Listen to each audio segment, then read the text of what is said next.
नेहिया के डोरी तोड़ी चली गइलू चुपे चोरी। कवने नगरिया कवने गाँव हो, खोजिले मन में वन में धाई धाई घर आंगन में। धरती आकाश ठावे ठाव हो,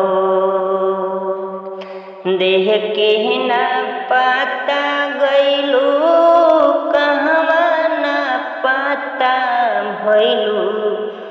देह के ना पाता गइलू कहवा ना पाता भइलू। हो गइलू कहाँ तूफान रे हो, सुन कई के आंगना हमारे हो।